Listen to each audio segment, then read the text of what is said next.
16 ফেব্রুয়ারি সোমবার বিকেল 5টায় খালেদ মহিউদ্দিন আছে এডিটর স্পিকে। জানিয়ে দিচ্ছি শিরোনাম। হরতাল অবরোধ বন্ধে আদালতে রিট করার উদ্যোগ ব্যবসায়ীদের, স্বরাষ্ট্রমন্ত্রী সচিবকে পক্ষভুক্ত করার পরামর্শ।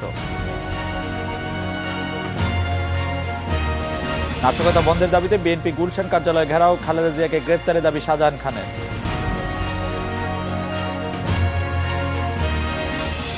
পর্যাপ্ত সরবরাহ থাকার পরও হরতাল অবরোধের অজুহাতে সারের দাম বেশি নিচ্ছে ব্যবসায়ীরা, অভিযোগ কৃষকদের।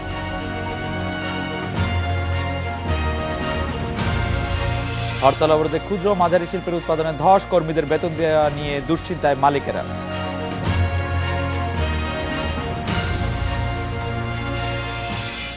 আরো কয়েকদিন পরিস্থিতি দেখে হরতাল অবরোধ বন্ধে আদালতে রিট করবে ব্যবসায়ীদের শীর্ষ সংগঠন এফবিসিসিআই। তবে এরই মধ্যে ব্যাপারে প্রক্রিয়া শুরু হয়েছে বলেও জানিয়েছেন এফবিসিসিআই সভাপতি কাজী আকরামউদ্দিন আহমেদ। স্বরাষ্ট্রমন্ত্রী সচিবকে পক্ষ করে রিট করার পরামর্শ দিয়েছেন জ্যেষ্ঠ আইনজীবীরা।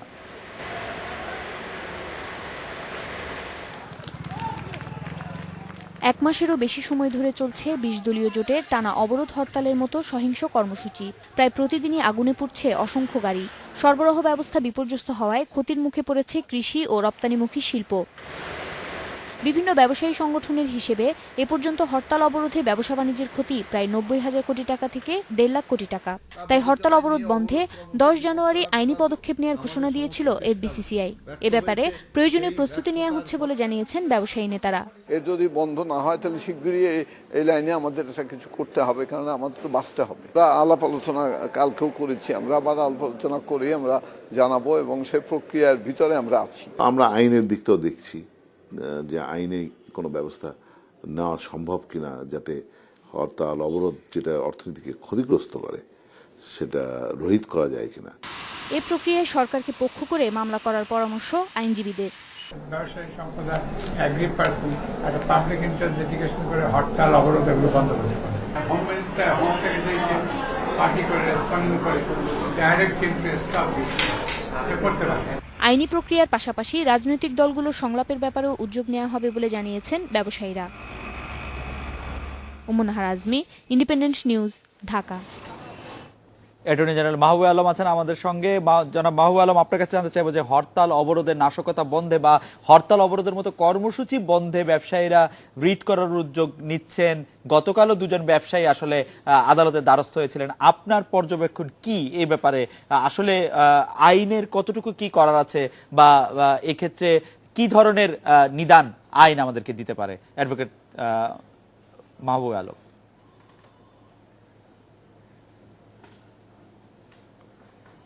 দেখেন, আমাদের সংবিধানের একটা অনুচ্ছেদ আছে যেখানে জীবন ধারণ, জীবনের অধিকার, বেঁচে থাকার অধিকার হলো একটা বড় ব্যাপার।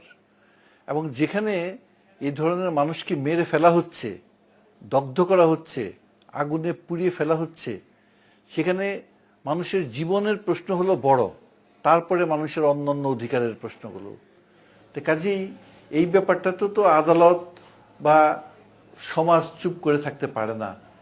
তা ইতিমধ্যেই একটি রিট পিটিশন দায়ের করা হয়েছে এবং সেখানে আদালত কিছু নির্দেশনা দিয়েছেন।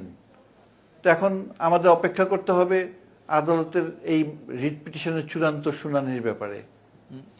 জনাব মাহবুব আলম, এই ব্যাপারে কি আপনি রাষ্ট্রপক্ষের সর্বোচ্চ আইন কর্মকর্তা হিসেবে রাখা ভালো? জি, রাষ্ট্রের সর্বোচ্চ আইন কর্মকর্তা হিসেবে আপনি নিশ্চয়ই এই বিষয়টি নিয়ে প্রস্তুতি নিচ্ছেন, সেই বিষয়েও যদি আপনি কিছু বলেন। মামলা জি না, আমি এখনো এটার কপি পাইনি এবং শুনানির সময় আমি উপস্থিত ছিলাম না। ওই যে আদালতে হয়েছে সে আদালতের যিনি চার্জে ছিলেন, ডেপুটি অ্যাটর্নি জেনারেল, অন্যান্য আইন কর্মকর্তারা তারা ছিলেন। তো এখন এটা কপি পেয়ে তারপর রাষ্ট্রপক্ষ কি জবাব দেয় তার উপর নির্ভর করেই আমার পরবর্তী পদক্ষেপ হবে। আপনি আরেকটি প্রসঙ্গ শুরু করেছিলেন, বলে রাখা ভালো বলে রাখি, এর আগেও কিন্তু হরতাল অবরোধ বন্ধে একটি ব্যাপার আদালতের সামনে প্রশ্ন এসেছিল এবং আদালত বলেছিলেন যে এর আগেও কিন্তু একটি মামলায় রায় হয়েছিল।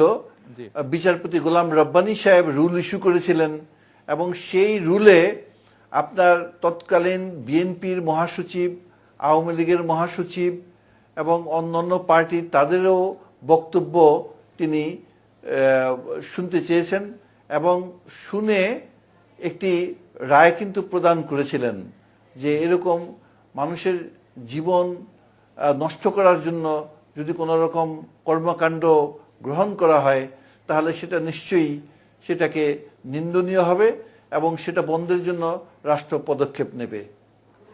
অ্যাডভোকেট জেনারেল মাহবুব আলম, আপনি নিশ্চয়ই খেয়াল করেছেন গতকাল আদালত আরেকটি বিষয় বলেছেন যে পরীক্ষার্থীদের জীবন, শিক্ষার্থীদের জীবন যাতে নিশ্চিত করা যায়, নির্ভাবনায় যেন তারা থাকে, নিরাপদ করা যায়, সেই ব্যাপারেও সরকারকে কঠোর পদক্ষেপ নেওয়ার একটি নির্দেশনা আছে। এই নির্দেশনাটির আসলে ব্যাখ্যা কি, মানে আসলে কি ধরনের নির্দেশনা এটির মাধ্যমে সরকার পেল, বা আদালতের নির্দেশনাটা এবার কেমন, মানে আপনি একটু ব্যাখ্যা যদি করেন। জি, এটা হলো আদালতের যে পর্যবেক্ষণ, আমি বলবো এটা পায়াস উইশ ইংরেজিতে যেটা বলা হয়, যে আদালত নিশ্চয়ই ভালোভাবে শিক্ষার চলুক, পরীক্ষা চলুক এটা চাইবেন, স্বাভাবিকভাবে এই ধরনের একটা আদেশ দেবেন। কিন্তু এই যে রুল ইস্যু করেছেন, এখন এখানে মিনিস্ট্রি অফ এডুকেশন বা শিক্ষা বোর্ড তারা এটাকে কতখানি বাস্তবায়ন করতে পারবে বা তাদের এই রিস্ক কতখানি নিতে পারবে সেটা এই জবাবের উপর নির্ভর করবে সব কিছু। তার কারণ এই একটি শিশু যদি মারা যায় এই সন্ত্রাসীদের হাতে, তখন এটার পরিণতি হবে খুবই খারাপ। আপনার মনে আছে এর আগেও গত বছর যখন এরকম আন্দোলন শুরু করেছিল একটি রাজনৈতিক দল, তখন একটি ছাত্রী তার মায়ের সাথে রিক্সা করে যেতে তার চোখে লেগেছিল বোম এবং তার একটি চোখই নষ্ট হয়ে গেছিল। কাজেই আমি দেখছি শিক্ষা মন্ত্রণালয় এই ছুটির ফাঁকে ফাঁকে পরীক্ষাগুলো নিচ্ছে, হ্যাঁ, এবং আমার মনে হয় এইভাবে ধীরে ধীরে শিক্ষা মন্ত্রণালয় তাদের যে দৃঢ়তা, তাদের যে পদক্ষেপগুলো তারা সুষ্ঠুভাবে নিচ্ছে, তাতে হয়তো পরীক্ষা শেষ তারা করতে পারবে বলে আমি আশা করি। জনাব মাহবুব আলম, নাশকতা, সহিংসতা, হরতাল, অবরোধের মতো নিয়মতান্ত্রিক রাজনীতির কর্মসূচির অংশ আসলে নাশকতা কখনো হতে পারে না। তো এর জন্য কি এইসব সন্ত্রাসকর্ম প্রতিরোধে কি আপনি মনে করেন যে নতুন আইন প্রণয়ন করার দরকার আছে বাংলাদেশের সংসদে, নাকি বিদ্যমান যে আইনগুলি আছে সেগুলিই যথেষ্ট?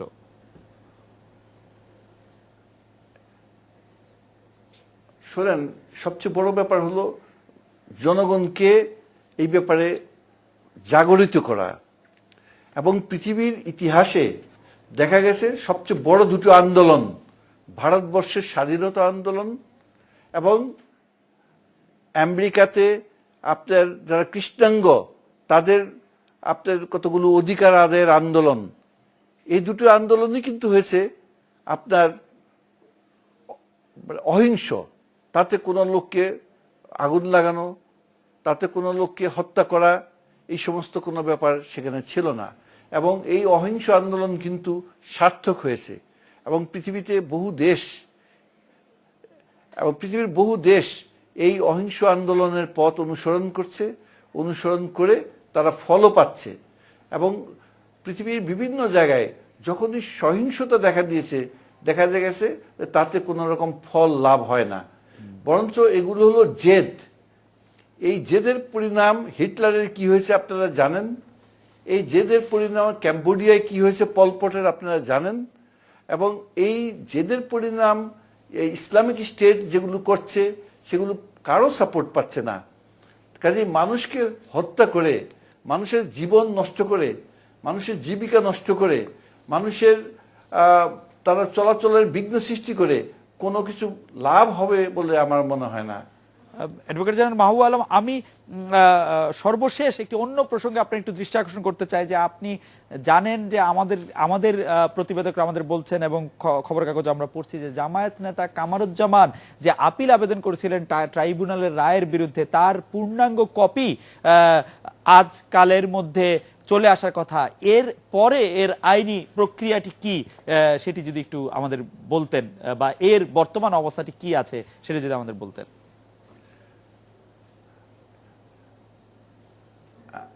আপনারা জানেন যে এখানে সংখ্যাগরিষ্ঠ রায়ে কাদের মোল্লার ফাঁসির আদেশ দেওয়া হয়েছে। কামারুজ্জামান একজন বিচারপতি তিনি দ্বিমত করেছেন শুধু ফাঁসির ক্ষেত্রে, তিনি যাবজ্জীবন কারাদণ্ড দিয়েছেন। আমি যতখানি খবর পেয়েছি যে সংখ্যালঘুষ্ঠ রায় তিনিও তার রায় জমা দিয়েছেন এবং এখন এই রায়টি সব কজন বিচারপতি সই হয়ে যাবে অতি শীঘ্র, এটা আমি আশা করি। এবং এই রায়টি সব কজনের সই হয়ে যাওয়ার পরেই আসবে যে কাদের মোল্লা কামারুজ্জামান করবেন না। জনাব মাহবুব আলম, জনাব মাহবুব আলম কামারুজ্জামানের কথা বলছি। কামারুজ্জামান, জি জি, কাদের মোল্লা না, কামারুজ্জামানের কথা বলছি আমরা। ও সরি, জি হ্যাঁ আমি কামারুজ্জামানের কথাই, জি জি জি জি আই এম সরি, জি জি, ইটস ওকে। আপনার কামারুজ্জামানের যে রায়টা, জি, সেটা আপনারা জানেন যে সংখ্যাগরিষ্ঠ রায়ে তার ফাঁসির আদেশ হয়েছে। জি, একজন শুধু দ্বিমত পোষণ করেছেন যে তার ফাঁসির ব্যাপারটায়, তিনি যাবজ্জীবন কারাদণ্ড দিয়েছিলেন। তাই এখন যিনি নাকি সংখ্যালঘিষ্ঠ রায় দিয়েছেন, আমি যা শুনেছি তিনিও তার রায় লিখে এটা জমা দিয়েছেন। এখন এই সমস্ত রায়টা কম্পাইলড হবে, কম্পাইল হয়ে সব কজন বিচারপতি সই হয়ে যাবে এবং এই সই খুব তাড়াতাড়ি হয়ে যাবে বলেই আমি আশা করি। তার কারণ এখন নতুনভাবে আর তো কারো রায় লেখার কোনো বিষয় নাই। আচ্ছা, তো এই রায়টি সবার সই হয়ে যাওয়ার পরে আপনার তখন প্রশ্ন উঠবে কাদের মোল্লা রিভিউ পিটিশন ফাইল করবেন কি করবেন না। তো আমি আগেও বলেছি যে কাদের মোল্লা রিভিউ করবেন কি করবেন না, তার জন্য রাষ্ট্রপক্ষকে 15 দিন অপেক্ষা করে বসে থাকার কোনো প্রয়োজন নেই। হ্যাঁ, কামারুজ্জামান যদি রিভিউ পিটিশন না ফাইলও করেন, রাষ্ট্রপক্ষ কিন্তু তার ফাঁসির দিন ধার্য করতে পারবে। ইতিমধ্যে যদি ইনি আপনার রিভিউ পিটিশন ফাইল করেন কামারুজ্জামান, সেক্ষেত্রে অটোমেটিক তার ফাঁসির আদেশটা স্থগিত হয়ে যাবে।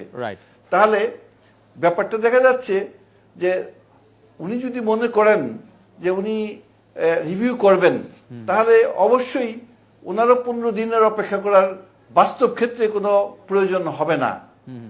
আর এখন রাষ্ট্র যদি মনে করে যে না 15 দিন তারা অপেক্ষা করবেন এবং সমস্ত বিতর্কের ঊর্ধ্বে থাকার জন্য, তো সেটা রাষ্ট্র করতে পারে।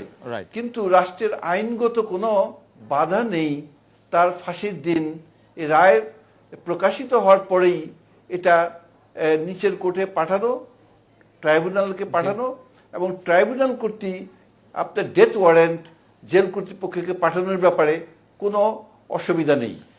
জি, অ্যাডভোকেট মাহবুব আলম, আরেকটি বিষয় যদি আপনি একটু বলতেন। আপনি এটি বলেছেন অবশ্য যে কামারুজ্জামানের রায়ের ক্ষেত্রে 3 জন বিচারক তার ফাঁসির আদেশ বহাল রেখেছেন এবং একজন বিচারক বলেছিলেন যে তার যাবজ্জীবন কারাদণ্ড হতে পারে। তাকে দোষী সাব্যস্ত করেই কি বলেছিলেন যে তার যাবজ্জীবন কারাদণ্ড হতে পারে?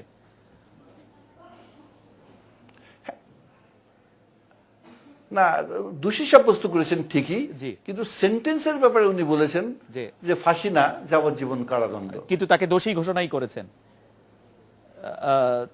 তার দোষগুলি প্রমাণিত করেছেন। অ্যাডভোকেট জেনারেল মাহবুব আলম, আপনাকে দোষী ঘোষণা করেছেন। অ্যাডভোকেট জেনারেল মাহবুব আলম, আপনাকে অনেক ধন্যবাদ। রেসপেক্ট একটি বিরতি নিচ্ছি, ফিরছি ঠিক 50 সেকেন্ড পর।